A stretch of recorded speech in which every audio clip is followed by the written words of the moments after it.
أعوذ بالله من الشيطان الرجيم. بسم الله الرحمن الرحيم.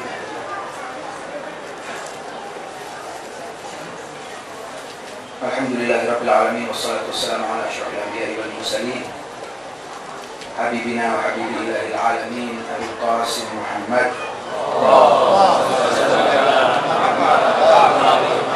وعلى أهل بيته الطيبين الطاهرين المعصومين سيما بقية الله في الأرضين أرواحنا لتراب مقدمه الفداء.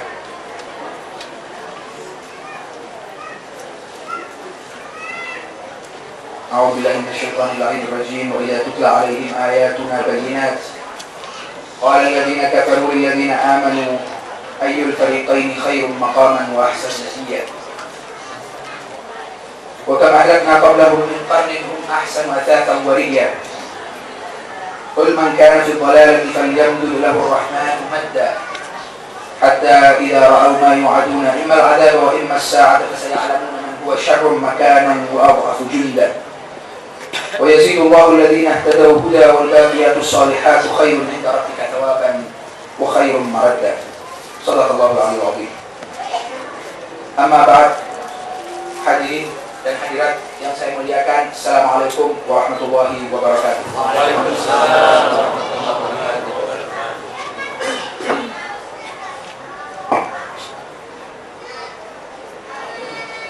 Segala puji dan syukur kehadirat Allah Subhanahu wa taala yang telah memberi kesempatan kepada kita untuk hadir di dalam sebuah perkumpulan dalam rangka untuk mengingat dan mengenal lebih jauh sosok dan pribadi suci Imam al-Asr wal Zaman, seorang dari keturunan Rasul SAW yang dijaga oleh Allah Subhanahu wa taala untuk masa di mana janji-janji Allah Subhanahu wa taala akan dilaksanakan di muka bumi.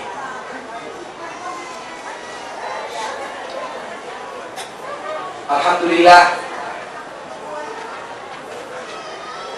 kita semua bisa berkumpul mendapat taufik dari Allah Subhanahu wa taala untuk mengingat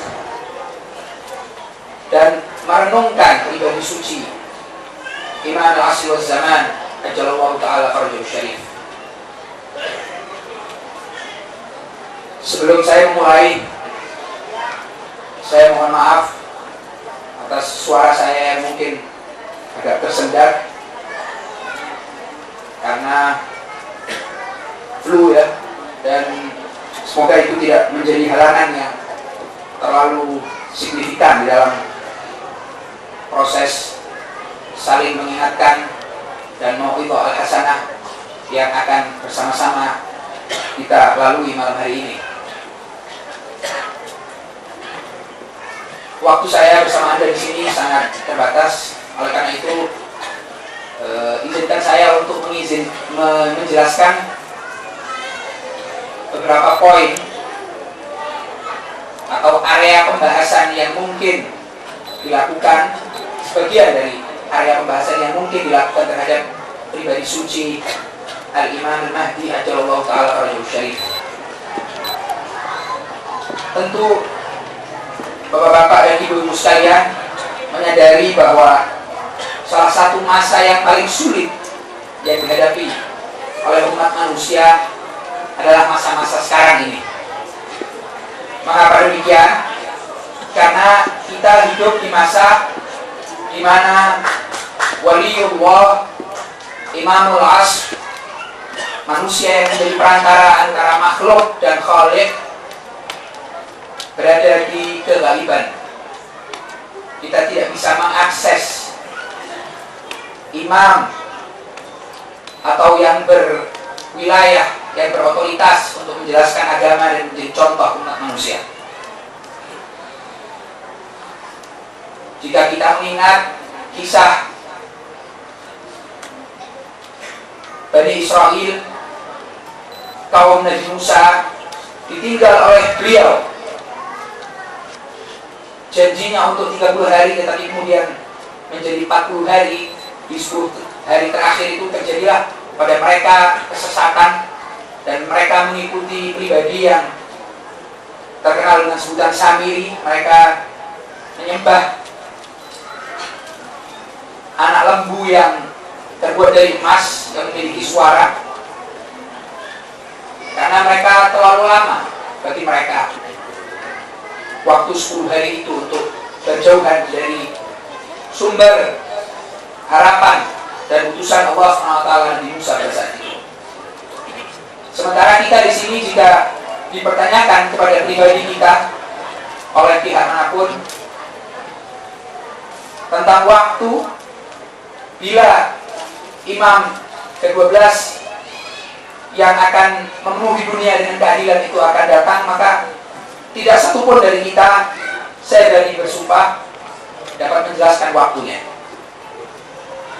Suatu hal yang sudah diperjelaskan oleh banyak riwayat dari A'imah Ahlul Bait alaihissalam, bahwa tidak satupun orang yang dapat menentukan waktunya, sehingga dapat dipastikan mereka yang menentukan waktu menjanjikan bahwa pada waktu tertentu, menjanjikan sebuah tanggal terhadap kemunculan pribadi suci Al-Imam Al-Asr Zaman, maka bisa dipastikan bahwa seorang itu adalah pembohong.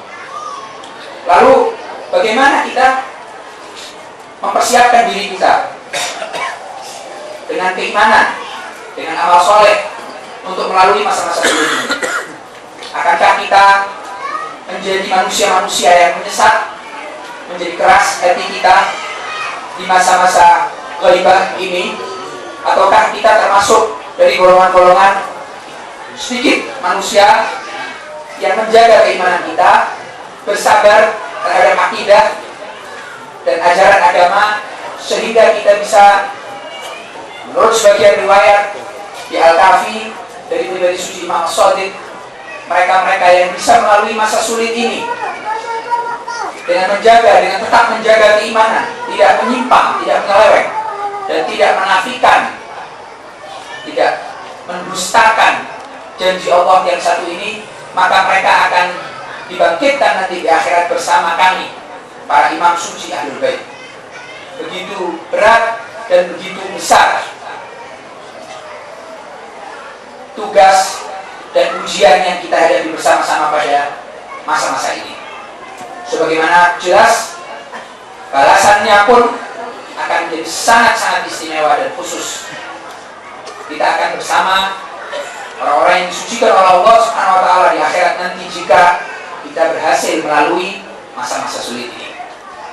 Yang akan saya sampaikan saudara-saudara sekalian adalah menyangkut bagaimana kita bisa mempersiapkan diri dari sisi pemikiran dan dari sisi amalan, agar supaya masa-masa sulit ini terlewati dengan keamanan. Kita bisa menjaga dengan selamat keimanan yang telah sampai kepada kita dari A'imah Ahlul Bait alaihissalam dan para pengikut mereka dan para ulama. Ada beberapa area pembahasan, ada beberapa hal yang harus kita amati bersama-sama. Kita harus pelajari baik-baik. Mungkin tepat saatnya saya mengusulkan kepada Bapak Hujjatul Islam Hakimullahi untuk mengadakan training, mengingat bulan Sya'ban ini masih tersisa setengah bulan, untuk mengadakan training khusus mengkaji masalah Mahdawiyah, keimam Mahdiyan, keyakinan tentang Imam Mahdi di dalam akidah umat Islam, dan khususnya apa yang telah diajarkan oleh A'imah Ahlul Bait alaihissalam. Di sini saya cuma hanya akan mendapat kesempatan untuk menjelaskan area-area pembahasan yang mesti kita telah dan kaji dalam rangka kita bisa menjaga keimanan tersebut. Insya Allah beliau berkenan dan mengadakan seri kajian tentang Imam Mahdi, di mana area-area pembahasan ini akan dikaji lebih lanjut dan bisa membuahkan sebuah keimanan yang lebih jelas, yang lebih mantap tentang pribadi suci Al-Imam Al-Mahdi ajallahu ta'ala farajahu syarif. Merupakan sebuah keimanan yang sangat sulit untuk bisa dipertahankan dengan baik, kecuali jika seorang pribadi mukmin, seorang yang beriman, menyisakan waktu, menyisakan perhatiannya terhadap masalah ini, dan juga berdoa kepada Allah SWT untuk memberinya sebuah kemantapan akidah tentang imamnya. Adapun keyakinan umum tentang Al-Imam Al-Mahdi ajalallahu ta'ala farajul syarif sudah merupakan suatu yang disepakati antara seluruh umat Islam, bahkan mereka-mereka yang menganut agama lain sekalipun memiliki sebuah konsep yang pada akhirnya merupakan sebuah konsep yang dekat dan mirip dengan apa yang kita percayai tentang Imam Al-Mahdi ajalallahu ta'ala. Rincian itulah yang mestinya kita bahas, kita kuatkan dalam diri kita. Pertama adalah dasar-dasar kepercayaan tentang konsep Mahdawiyah ini. Yang disebut dengan konsep Mahdawiyah adalah segala hal yang menyangkut pribadi suci Al-Imam Al-Mahdi ajalallahu ta'ala farajul syarif. Dari proses kelahiran beliau, kemudian kehidupan beliau, ghaibah, dan seterusnya, dan bagaimana beliau nanti akan. Jadi seluruh hal yang menyangkut pribadi suci ini bisa dianggap berada di dalam sebuah konsep yang bernama Mahdawiyah. Oleh karena itu, pembahasan pertama yang harus kita kaji mengenai konsep Mahdawiyah ini adalah bagaimana keyakinan kita itu memiliki dasar-dasar yang kuat untuk meyakini konsep Mahdawiyah tersebut. Pembahasan-pembahasan seperti misalnya, kenapa harus ada kegaiban? Apa maksud daripada kegaiban? Kenapa harus ada imam yang kemudian ghaib? Ini masalah penting. Jika kita biarkan pertanyaan itu, tidak kita lawan pertanyaan itu dengan antusiasme untuk mencari jawabannya, pertanyaan itu kita diamkan saja, dia akan menjamur, dia akan merusak kita. Semua keraguan jika kita simpan, dia akan cepat membusuk dan akan mengganggu keyakinan-keyakinan yang lain. Oleh karena itu, setiap kita harus punya sistem di dalam diri kita di mana kita bisa mendeteksi secara dini jika ada keraguan yang muncul dari diri kita, agar supaya keraguan itu cepat diantisipasi dengan mencari jawabannya. Saya tidak mengatakan bahwa tidak ada jawaban untuk itu. Ajaran Islam dari awal sampai akhir semuanya dapat dimengerti dan dapat dianalisa oleh manusia. Tetapi jika keraguan kemudian dibantu dengan kemalasan untuk mencari jawaban, dibantu lagi dengan kesibukan-kesibukan duniawi, dibantu lagi dengan panggilan-panggilan hawa nafsu, maka ini akan menjadikan keimanan kita menjadi suatu hal yang sangat rentan terhadap serangan-serangan dan membahayakan keselamatan keyakinan tersebut. Oleh karena itu, area pertama yang harus kita bahas tentang pribadi suci ini adalah masalah kenapa kegaiban itu harus ada, kenapa kita harus memiliki satu orang imam, di mana kemudian imam ini harus ghaib. Kenapa harus ada ghaibah? Kenapa harus ada penyembunyian ataupun tidak adanya beliau di kalangan umat seperti yang terjadi pada ayah-ayah dan kakek-kakek suci beliau? Ini pembahasan tidak bisa diselesaikan di dalam sebuah majelis taklim dengan waktu yang terbatas seperti yang sekarang kita nikmati bersama-sama ini. Tentu ini perlu sebuah kajian yang khusus, perlu ada minat juga dari audiens dan juga concern dari para asatidz, daripada tokoh masyarakat untuk mengantisipasi masalah ini. Mengingat nantinya juga mungkin kita akan sampai ke sana bahwa dengan kemungkinan besar kita bisa katakan bahwa kita ini berada di akhir zaman. Banyak tanda-tanda yang kemudian dijelaskan tentang kemunculan beliau itu benar-benar sudah kita rasakan di antara kita. Sudah terjadi hal-hal yang disebutkan dalam riwayat-riwayat tentang kehadiran beliau. Oleh karena itu, makin akhir ini, makin kita mendekati masa akhir, maka makin sulitlah godaan dan ujian untuk setiap umat Islam. Perlu saya kutip kembali yang selalu kita ingat sejak kecil, bahwa di masa akhir zaman nanti akan sangat sulit orang itu menjaga agamanya, seperti memegang bara api di tangan. Bukan masalah yang simpel dan sederhana, saudara-saudara sekalian. Tidak bisa agama, pemahaman tentang agama kita perlakukan semacam masalah yang sekunder ataupun lebih dari sekunder. Hanya sekali waktu. Kalau kemudian ada acara-acara di ICC misalnya, kita mau hadir. Kalau ada majelis taklim di sana, kita tidak bisa. Bahkan ini lebih urgen dan lebih penting dari makan kita sehari-hari. Pertama, pembahasan yang harus kita kuatkan dasar-dasar pemikiran kita tentang itu adalah dasar-dasar keyakinan tentang konsep Ma'nawiyah. Kenapa kok harus ada keghaiban? Apa filsafatnya? Di sini saya ingat salah satu profesor besar di Iran, yaitu Ayatullah Muhsin Qiraati. Beliau terkenal dengan metode beliau di dalam mengajarkan ilmu agama kepada masyarakat yang luas dengan metode yang sangat baik. Terkenal dengan metode Qiraati di dalam mengajarkan agama terhadap masyarakat, bukan metode Qiraati dalam mengajarkan Al-Quran kepada putra-putri kita ya. Ayatullah Qiraati, Ayatullah Muhsin Qiraati itu menurut saya punya keahlian di dalam menjelaskan beberapa masalah-masalah pelik di dalam agama kepada masyarakat awam. Untuk masalah yang satu ini, kenapa harus ada keghaiban? Kenapa kok imam harus gaib? Beliau menjelaskan bahwa misalnya jika kita bertanggung jawab terhadap pencahayaan sebuah kota ya, atau sebuah jalan raya misalnya, setiap waktu kita cek lampu-lampu yang ada di jalan itu dapat menyinari dan menerangi jalan raya. Kita cek, lalu kemudian di antara salah satu lampu ini ada yang mati lampunya, kita ganti dengan lampu baru. Tidak lama kemudian, beberapa hari, beberapa saat kemudian lampu yang sama mati. Kemudian kita mulai cek, kenapa ini lampu mati? Kita lihat bahwa di antara tempat yang sama lampu itu mati. Kita lihat bahwa di situ memang ada orang-orang yang kerjanya suka mencari lampu yang ada di sana untuk menerangi jalanan tersebut.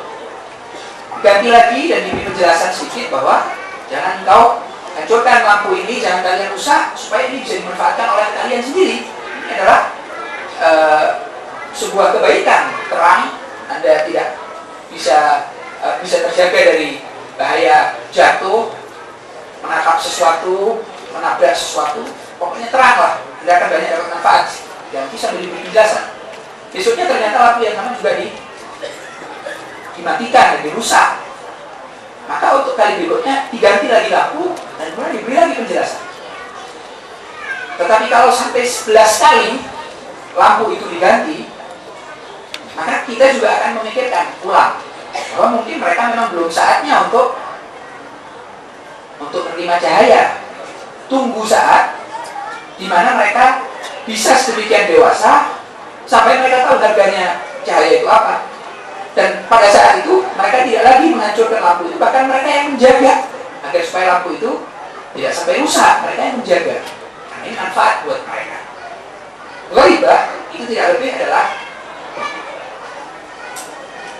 konsepnya kenapa kok harus imam ke-12 ini disimpan oleh Allah SWT, dijauhkan dari pandangan masyarakat, karena sudah ada contoh 11 contoh sebelumnya di mana imam satu demi satu mereka bunuh, mereka bantai, mereka racuni, diganti lagi imam, racuni, diganti lagi, diracuni, diganti lagi, diracuni sampai 12. Artinya, kalaupun tidak imam yang ke-12 wahid, dan Allah berkehendak untuk mengadakan misalnya 40 imam setelah Nabi, tetap hal itu tidak akan berbeda. Sampai ke yang ke-39 pun mereka akan bunuh dan mereka racuni imam-imam tersebut. Intinya saya tidak ingin terlalu berlama di situ. Penting sekali kita tahu persis kenapa kok masalah-masalah ini ada. Seputar Imam Mahdi banyak masalah. Salah satunya adalah masalah ghaibah. Kenapa harus ada ghaibah? Ada filsafat lain, ada hikmah-hikmah lain dari keghaiban itu yang bisa dikaji. Ada buku yang dicetak juga oleh Al-Huda yang menurut saya cukup baik untuk menguatkan dasar-dasar akidah. Itu adalah Iman Semesta. Ada kitab karangan Ayatullah Muhammad Taqi Misbah yang juga beliau telah berkunjung untuk beberapa kali ke Indonesia. Di bagian Imam Mahdi beliau menjelaskan beberapa filsafat yang menurut saya layak untuk dikaji oleh masing-masing dari hadirin dan hadirat, dan juga diwasiatkan dan diberitahu mereka yang tidak hadir bersama kita saat ini. Kemudian selain dasar-dasar keyakinan tentang Imam Mahdi, kita juga mesti tahu perbedaan antara ghaibah sughra dan ghaibah kubra. Karena kita tahu bahwa pribadi suci Imam Shahibul Asri wal Zaman memiliki dua jenis masa ghaibah, dua jenis masa kegaiban. Kegaiban dalam artian bahwa beliau ada di bumi, itu juga penting kita tahu maksud daripada ghaibah ini apa. Apakah seperti Nabi Isa ditarik ke langit, beliau adanya di langit sana bersama Allah SWT menarik Nabi Isa ke angkasa, ke langit, ataukah tidak? Maksud daripada ghaibah itu apa? Ghaibah itu artinya Imam tetap berada di bumi, hidup di antara kita, cuma tidak dikenali, tidak bisa diakses oleh masyarakat secara langsung, secara umum. Itu maksud daripada ghaibah. Beliau tetap ada di sini. Dua jenis ghaibah beliau miliki, ghaibah sughra dan ghaibah kubra. Apa ciri-ciri daripada ghaibah sughra dan apa ciri-ciri dari ghaibah kubra? Itu juga penting sekali dikaji supaya kita tahu bahwa 75 tahun beliau itu hidup di dalam masa ghaibah sughra yang mana memiliki wakil-wakil yang jelas, wakil-wakil yang jelas, perseorangan pribadi tertentu menjadi wakil beliau, dimulai dengan Utsman bin Sa'id, kemudian Muhammad bin Utsman bin Sa'id, kemudian Husain bin Ruh, dan kemudian Ali bin Muhammad As-Samuri. Empat secara bergantian menjabat sebagai wakil daripada Imam, dengan jelas tokoh tertentu di antara masyarakat Ahlul Bait saat itu menjadi wakil. Itu periode yang di sana kita mendapatkan banyak pemahaman dan banyak pengertian. Pada saat itu Al-Imam berfungsi sebagai penjelas agama, walaupun tidak bisa diakses langsung, tetapi terus memberi solusi terhadap problematika masyarakat, khususnya masyarakat Ahlul Bait. Itu masa ghaibah sughra. Lalu kemudian terjadilah yang namanya ghaibah kubra. Di ghaibah kubra, Imam tidak lagi menunjukkan orang-orang tertentu menjadi wakil beliau, tetapi memberi kriteria. Barang siapa di antara kalian yang menjabat dan mendapatkan kriteria-kriteria ini, memenuhi syarat, maka mereka menjadi tempat rujukan bagi khalayak. Di sana kita mulai mengenal konsep yang namanya marja'iyah, konsep di mana mukallaf, semua orang yang beriman dibagi menjadi dua, musyahid ataupun non musyahid. Yang non musyahid mereka harus merujuk kepada musyahid, tentunya yang memiliki syarat-syarat seperti bagaimana status Imam Mahdi dan masalah-masalah apa saja yang harus kita yakini secara beliau. Menurut saya itu masalah yang perlu sekali kita pertimbangkan.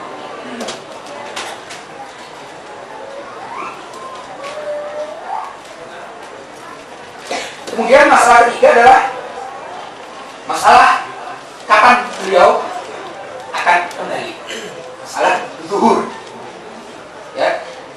Dan masalah yang berkaitan dengan zuhur ini, kemunculan beliau dan tanda-tanda kemunculan beliau adalah masalah intidhar, masalah penantian. Kita diwajibkan untuk menanti kedatangan beliau. Kita sebagai seorang yang beriman kepada Allah SWT, kepada Rasulnya, dan kepada kebenaran madhab ajaran Ahlul Bait alaihissalam, kita diwajibkan untuk menanti. Bagaimana penantiannya sebenarnya? Bagaimana seseorang itu menanti seseorang? Bagaimana seseorang menanti kekasih ataupun orang yang dikasihi yang lama tidak datang? Dan bagaimana kita menanti kedatangan tersebut? Ini juga masalah lain dari hal-hal yang ingin saya sampaikan mengenai pribadi suci Imam Shahibul Zaman Ajalullah Ta'ala Fardhu Syarif. Pertama, kita kuatkan dasar-dasar keyakinan kita tentang fenomena ini, fenomena keghaiban. Lalu kemudian kita kenali ghaibah, jenis-jenisnya, dan apa masalah-masalah seputar itu. Dan kemudian kita, yang ketiga adalah bagaimana kita memahami kedatangan beliau ini seperti apa, bagaimana kedatangannya, tanda-tandanya apa, kapan waktu. Itu pastikan mereka adalah orang yang bohong. Penting sekali. Kita boleh mengkaji tentang tanda-tanda kedatangan beliau, tentang alamat zuhur, tanda-tanda kedatangan dan kemunculan beliau, tapi tentulah mesti kita tahu dasar-dasarnya. Kita mesti tahu ada batas-batas di mana kita sudah tidak boleh melebihi itu, melewati itu. Penting sekali, saudara-saudara sekalian. Dan yang ketiga, yang keempat adalah setelah kemunculan beliau. Apa yang terjadi pada dunia setelah beliau muncul? Fase setelah kemunculan Imam al-Asri wal Zaman ajallallahu ta'ala farajul syarif, Imam Mahdi sallallahu alaihi. Bagaimana beliau akan bersikap dan bagaimana beliau memerintah dunia, bagaimana pola pemerintahan beliau pada saat itu, sirah beliau nantinya bagaimana di dalam mengatur dunia. Banyak sekali riwayat-riwayat saudara-saudara sekalian di dalam masalah ini. Sekali lagi, kita boleh mengkaji, kita boleh mengeksplor hadis-hadis dan riwayat-riwayat tentang bagaimana beliau akan mengatur dunia nantinya. Tapi penting sekali bahwa kita harus selalu memverifikasi, menyocokkan periwayatan-periwayatan itu dengan dasar-dasar keyakinan kita. Ada semacam penjelasan bahwa nanti di sana, di zaman beliau, tidak, Allah SWT tidak akan dimaksiati. Ini tidak akan ada orang maksiat. Jadi kalau yang kelima adalah tentang bagaimana akhir daripada perjalanan beliau setelah beliau dilahirkan, kemudian khalifah, kemudian muncul, dan kemudian memerintah. Pada akhirnya bagaimana? Pada akhir pemerintahan beliau apa yang akan terjadi? Bergabungkah masa syahadah beliau dengan kiamat, dengan akhir daripada dunia ini, ataukah masih ada fase lain? Daerah, wilayah yang mungkin masih sedikit dieksplorasi oleh para pembaca, oleh para penulis.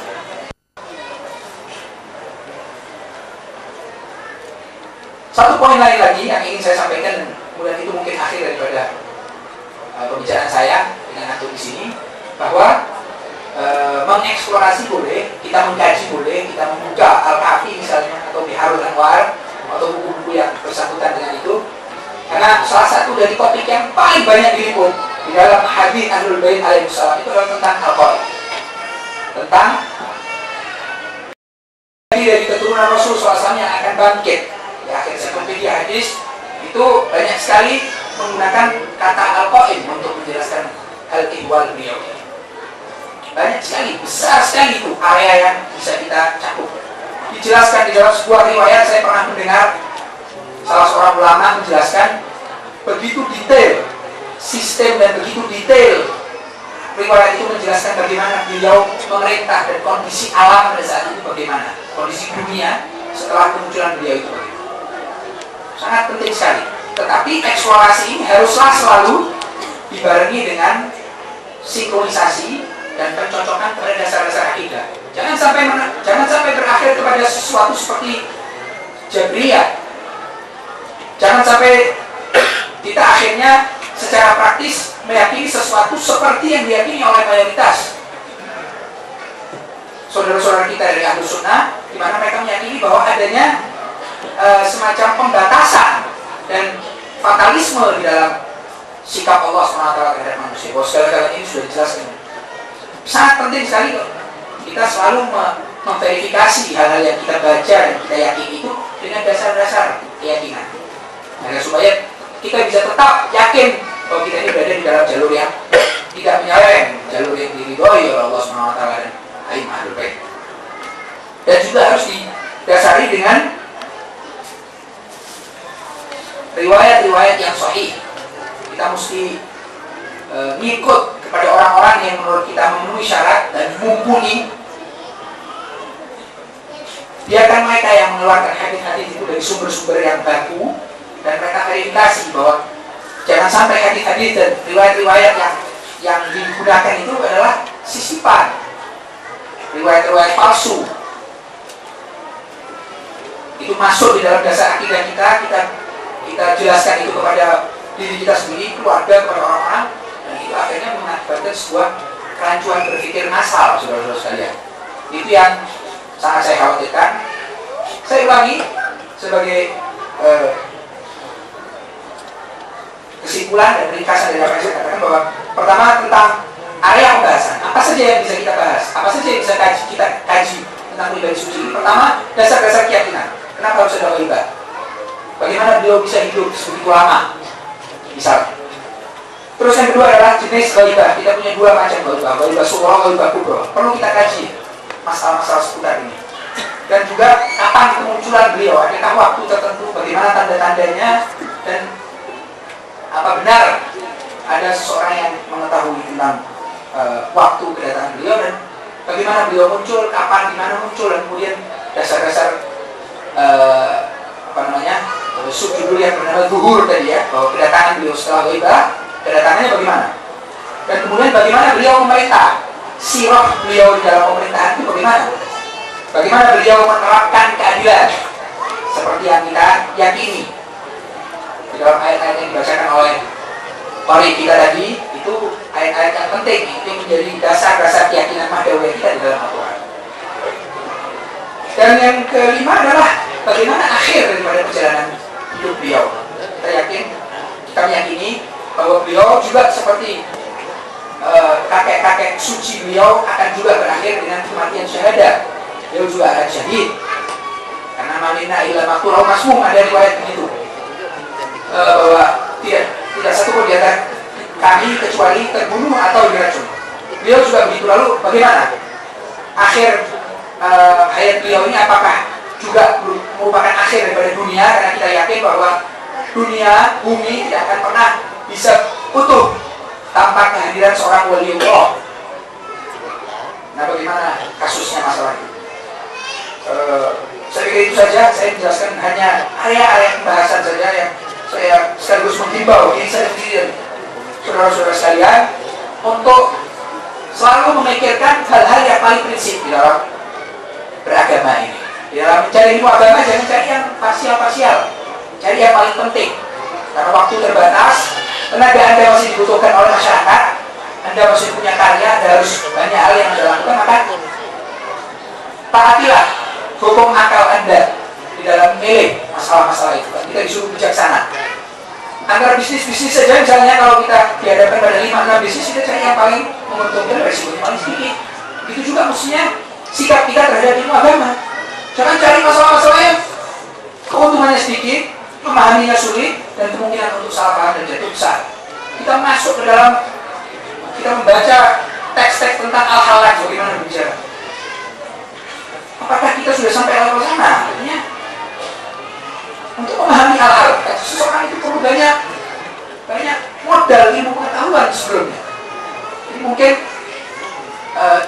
ini yang selalu menjadi beban di dalam hati saya. Bagaimana saya melihat saudara-saudara saya sekalian itu tidak mensibukkan diri tentang hal-hal yang prinsipal. Mereka lebih di dalam belajar agama ini lebih mengikuti tren. Mungkin itu nasib kita bangsa Indonesia mungkin ya. Makan kita juga ikut tren, pakaian kita ikut tren, ternyata pada akhirnya belajar kita juga ikut tren. Yang dipelajari orang yang paling wow saat ini apa, itu kita pelajari. Belum tentu menjadi sesuatu yang kita perlukan. Tetapi masalah mahdawiyah misalnya, ada orang yang bisa mengakui di sini bahwa dia sudah memiliki sebuah keyakinan yang tuntas tentang Imam Mahdi, Ajallahu Ta'ala Al Syarif, Imam Asrina, imam zaman kita saat ini, yang seharusnya kita kenal itu, yang katanya mau melengkapi arif imam zaman Farat mata nikatan jahiliyah itu, yang kalau tidak tahu imam zamannya maka dia akan mati jahiliyah. Nah, kita bisa. Ada yang di antara kita ini bisa mengakui dan bisa mengklaim bahwa dia memiliki keyakinan yang mantap dan tuntas tentang imam ke-12. Coba, waktu-waktu kita tidak kemanain, kita apain ini waktu yang diberikan oleh Allah SWT. Marilah kita menjadikan momen-momen seperti ini momen untuk merenungkan, memulai dan berharap, meminta kepada hadirat beliau. Kepada beliau kita meminta untuk dihimbau, dibimbing ke arah yang beliau restui untuk umatnya. Tetapi itu saudara-saudara sekalian tidak mungkin tanpa kehendak dan tanpa minat, tanpa semangat dari kita sendiri, dari diri kita sendiri. Karena di dalam bangunan agama kita tahu persis tidak ada orang yang dipaksa. Anda mau kemana saja itu sesuai dengan apa saja yang Anda mau jadi, apa saja itu sesuai dengan apa yang Anda inginkan. Jika kita tidak menginginkan, tidak akan ada yang memaksa. Saya pikir sampai di sini dulu. Semoga bermanfaat untuk diri saya sendiri dan juga untuk saudara-saudara sekalian yang hadir di di sini, dan insya Allah acara akan berlanjut dengan apa yang akan menjadi manfaat juga buat diri saya dan antum sekalian. Saya pikir sampai sini dulu.